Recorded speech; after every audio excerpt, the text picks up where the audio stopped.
Have you ever stopped to ask, who are you really? Are you the name on your birth certificate, or are you something deeper, something no government has ever truly defined? Because what if that name isn't you at all? From the very moment you're born, before you speak your first word, a document is signed. That document doesn't just record your existence, it creates something else. A legal identity, a coded version of you. And here's what they never tell you.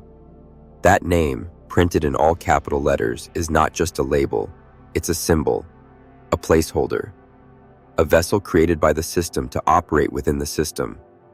Why all capital letters?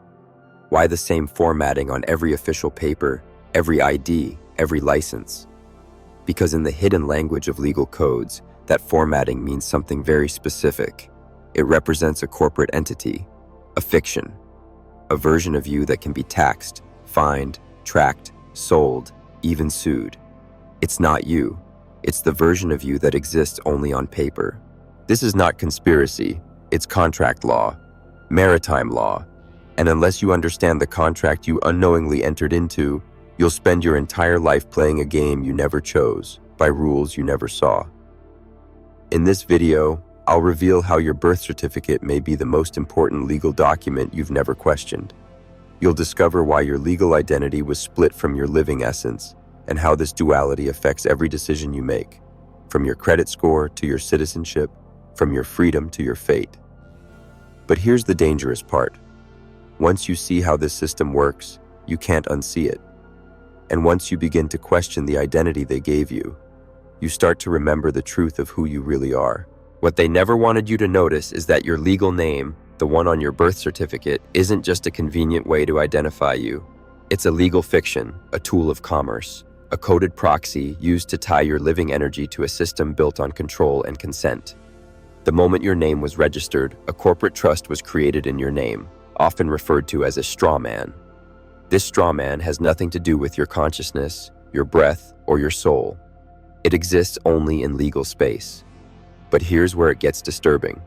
Every interaction you have with the state, from taxes to court appearances, bank loans to birth registration, doesn't involve you, the living being. It involves it.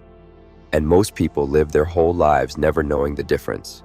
This legal duality is deeply rooted in a system known as maritime admiralty law, a form of law designed not for people, but for cargo, vessels, and commerce. In this system, your body is treated as a vessel. Your name is its registration, and your birth certificate, it's the bill of lading. It claims ownership over the cargo, your potential, your labor, your life energy. That's why governments refer to citizens as human resources.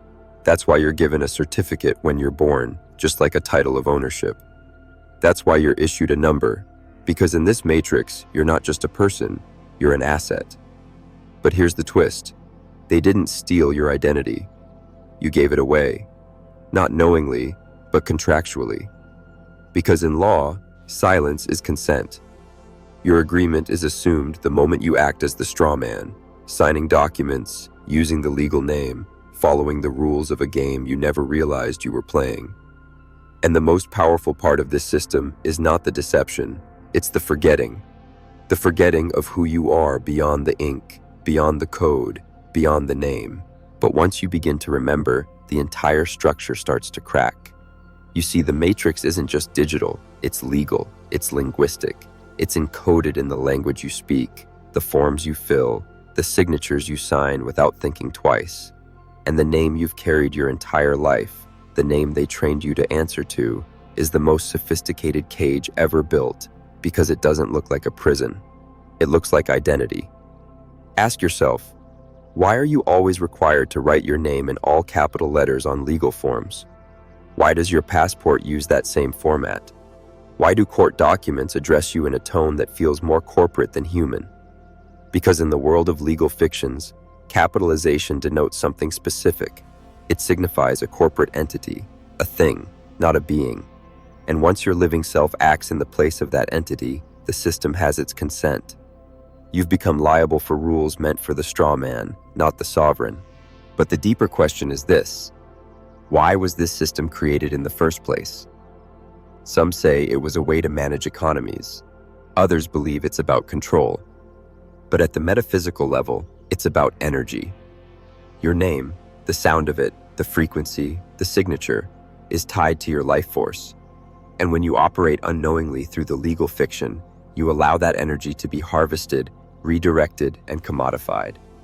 That's why so many people feel spiritually numb, financially trapped, emotionally drained. It's not just your job. It's not just society. It's the unseen contract, binding your energy to a system you never consciously chose.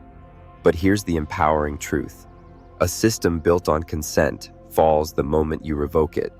And that begins with awareness, with remembering, with reclaiming not just your name, but your essence, not just your identity, but your authority. Now that you know the truth, you have a choice. You can pretend this is just another theory, another interesting idea to scroll past, forget, and move on.